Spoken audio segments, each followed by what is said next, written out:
नमस्कार, news and completion क्रगर channel में आपका स्वागत है। देखते हैं आज की महत्वपूर्ण खबरें। कंचनजंगा एक्सप्रेस से टकराई मालगाड़ी। देहरादून, पहाड़ पर अब कुशल ड्राइवर ही चलाएंगे। भाजपा 21 जून से शुरू करेगी जन सहभागिता कार्यक्रम। नवंबर में 500 और बेसिक शिक्षकों की होगी भर्ती। शिक्षा विभाग, अंतरमंडलीय तबादले 10 जुलाई के बाद। पश्चिम बंगाल के दार्जिलिंग जिले में सोमवार सुबह मालगाड़ी की टक्कर से सियालदह जाने वाली कंचनजंगा एक्सप्रेस के पीछे से 3 पटरियों से उतर गए। हादसे में कम से कम 9 यात्री मारे गए और 41 घायल हुए। रेलवे के अधिकारियों ने बताया कि मृतकों की संख्या बढ़ सकती है। हालांकि राज्य और केंद्र की कई गतिविधियां स्थानीय लोगों के साथ मिलकर उन यात्रियों को बचाने के लिए युद्ध स्तर पर काम कर रही है और जो हो सकता है पैदल गाड़ी में पायलट सह पायलट भी शामिल है। वहीं पुलिस ने बताया कि दुर्घटना में घायल हुए लोगों को उत्तर बंगाल मेडिकल कॉलेज और अस्पताल में भर्ती कराया गया है। देहरादून, उत्तराखंड के पर्वतीय क्षेत्रों में चढ़ने के लिए पहाड़ों को वाणिज्यिक वाहन चलाने की अनुमति दी जाएगी, जो पहाड़ों की संवेदनशील सड़कों के अनुरूप होगी। उत्तराखंड सरकार जमीनी क्षेत्रों के पहाड़ों पर वाहन चलाने की दक्षता जांच के लिए मानक सख्त बनाने जा रही है। इस संबंध में मुख्यमंत्री पुष्कर सिंह धामी ने परिवहन विभाग को निर्देश दिए हैं। संयुक्त परिवहन आयुक्त सनत कुमार सिंह ने सोमवार को बताया कि अब ऑनलाइन वीडियो के आधार पर जांच के बाद ही उन्हें पर्वतीय रूप में वाहन चलाने का प्रमाण पत्र मिलेगा। हिल एंडोर्समेंट की प्रक्रिया के ड्राइवर आवेदन के बाद उनका ऑटोमेट ट्रैक पर परीक्षण किया जाएगा, जिसके तहत ऋषिकेश, हरिद्वार और कोटद्वार में ऑटोमेटिक ट्रैक का निर्माण अंतिम चरण में है। वो उम्मीद है कि सभी 1 महीने के भीतर काम शुरू कर लेंगे। अफसोस, रुद्रप्रयाग दुर्घटना में चालक के पास पहाड़ी रोड पर वाहन चलाने के एंडोर्समेंट की अनुमति नहीं थी।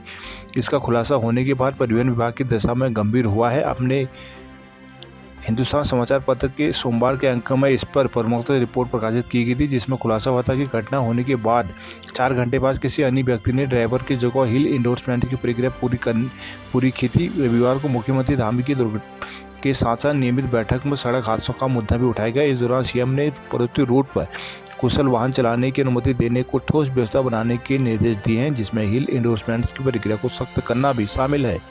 उत्तराखंड में कांग्रेस चुनाव की सफलता के बाद भाजपा अब मंडल स्तर पर जन सहभागिता कार्यक्रम शुरू करने जा रही है। पार्टी प्रदेशाध्यक्ष और संरक्षकों को इसकी जिम्मेदारी सौंपी गई है। भाजपा के राष्ट्रीय अध्यक्ष जेपी नड्डा ने प्रदेश अध्यक्ष महेंद्र भट्ट को 21 जून से इसके उद्घाटन करने के निर्देश दिए हैं। भाजपा प्रदेश मीडिया प्रभारी मनबीर सिंह चौहान ने बताया कि मंडल के बूथ स्तर पर एक कार्यक्रम किए जाएंगे। इसका प्रारंभिक योग दिवस से प्रारंभ होगा। इस दिन प्रत्येक मंडल में कार्यकर्ता एक मोर्चे व प्रकोष्ठ, जिला स्तर पर एक योग शिविर आयोजित किया जाएगा। इन कार्यक्रमों में समाज में प्रभुत्व रखने वाले व्यक्तियों, कलाकारों, खेल जगत के व्यक्तियों को शामिल किया जाएगा। चौहान ने बताया कि श्यामा प्रसाद मुखर्जी की 23 जून को स्मृति दिवस और 6 जुलाई को जयंती के अवसर पर बूथ स्तर पर कार्यक्रम किए जाएंगे। 23 जून से 16 जुलाई तक प्रदेश भर में बड़े स्तर पर हरेला पर्व मनाएगा। सभी बूथों पर एक वृक्ष माता के नाम से वृक्षारोपण किया जाएगा। प्रधानमंत्री नरेंद्र मोदी 5 जून को विश्व पर्यावरण दिवस पर इसके गवाह बन चुके हैं। भाजपा ने 25 जून को इमरजेंसी की तारीख को काले दिन के रूप में मनाएंगे। इस दिन सभी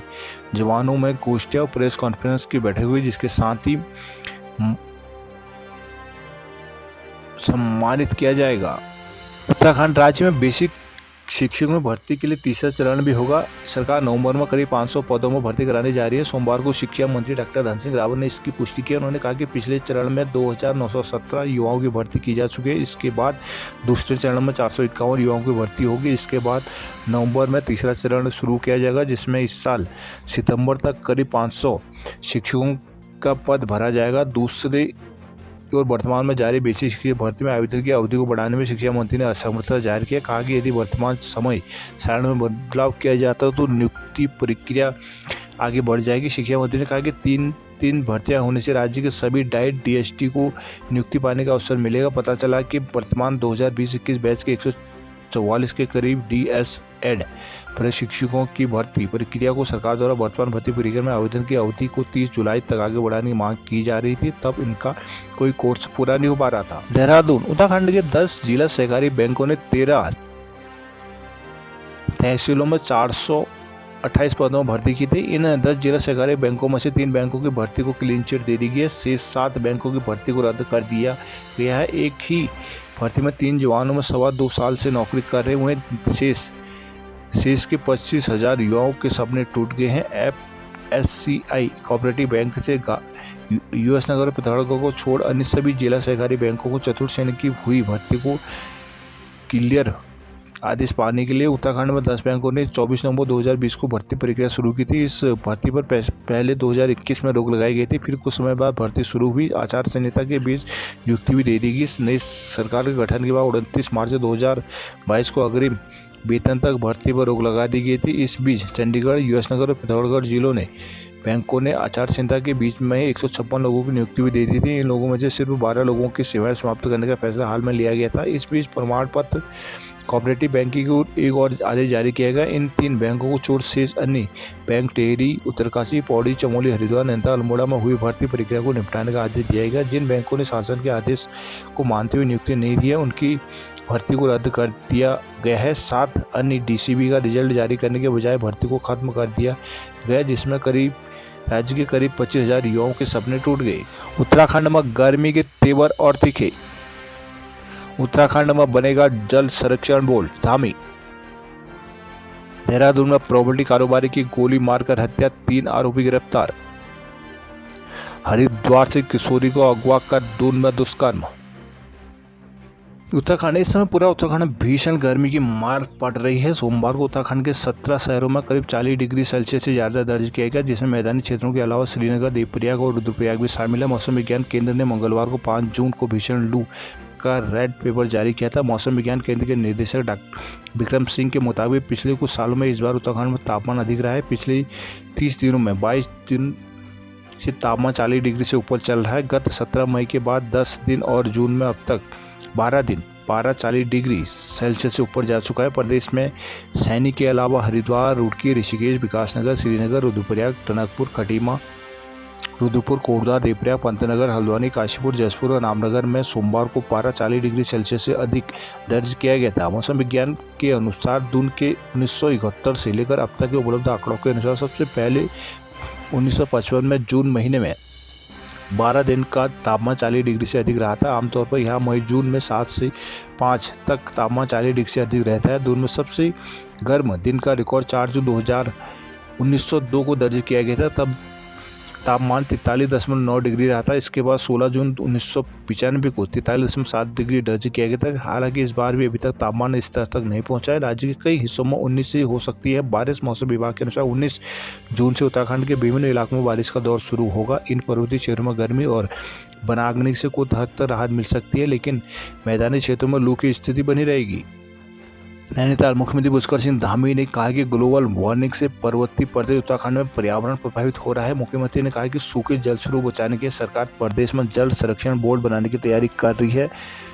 राज्य अतिथि गृह में सोमवार को पत्रकार वार्ता में मुख्यमंत्री धामी ने लगातार मौसम चक्र पर चिंता व्यक्त करते हुए इसे बदले देखकर कहा कि पहाड़ में लगातार बढ़ रही गर्मी चिंता का विषय है। ग्लोबल वार्मिंग से पहाड़ के धारे, नाले, स्रोत, ज्वालामुखी संरचनाएं सभी सूख रहे हैं। राज्य सरकार ने अब जल बोर्ड बनाने की तैयारी शुरू करते हैं, जिसके नीचे जल सतह को फिर से उगाया जाएगा। पर्यावरण संरक्षण को प्रदूषण से बचाने की कोशिश भी की जाएगी। उन्होंने कहा कि राज्य में जल संरक्षण और जल संचय की शुरुआत की गई है, जिसके अंतर्गत जल उत्सव के रूप में सप्ताह भर विभिन्न कार्यक्रम आयोजित किए जाएंगे। उत्तरकाशी बड़कोट में पानी के लिए बाल्टियां लेकर किया गया प्रदर्शन। चमोली के कई क्षेत्रों में पेयजल संकट गहराया। उत्तरकाशी डोडीताल ट्रैक पर लोक निर्माण विभाग के एई की हार्ट अटैक से मौत। पौड़ी में कूड़े में लगी आग, लोग हो रहे हैं परेशान।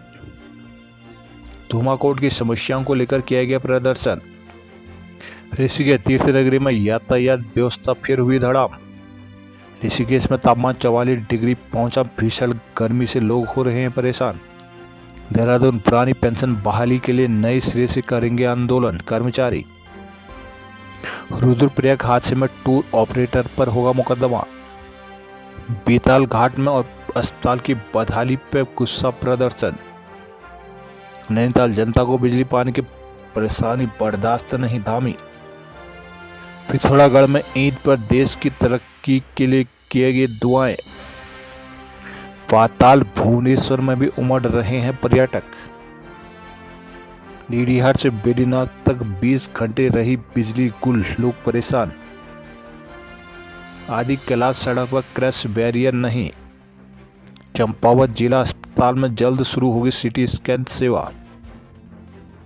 धारचूला हत्या आरोपी अब तक पुलिस गिरफ्त से बाहर।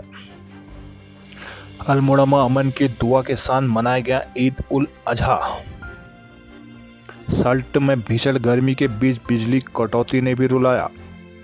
जागेश्वर में जोशो खरोश के साथ मनाया गया बकरीद। अल्मोड़ा कैबिनेट मंत्री रेखा आर्या ने बिनसर बनागनी के मृतक और घायल वनकर्मियों के परिजनों से की मुलाकात। अल्मोड़ा के सिटौली के जंगल में फिर धधकी आग। द्वाराहाट में अराजक तत्वों ने फूकी कार, मुकदमा दर्ज। कोत्यूर घाटी के जंगल फिर धधके। काशीपुर में फैक्ट्री गेट पर श्रमिकों का प्रदर्शन। रुद्रपुर में भी हर्षोल्लास से मनाया गया ईद उल अजहा का पर्व। रुद्रपुर में मजदूरों की अनिश्चितकालीन हड़ताल 119वें दिन भी जारी। खटीमा डॉक्टर आशीष को global excellent teaching award. ICC world cup Bangladesh super 8 में शामिल। फुटबॉल महासंघ ने कोच स्टीव मैक को किया बर्खास्त।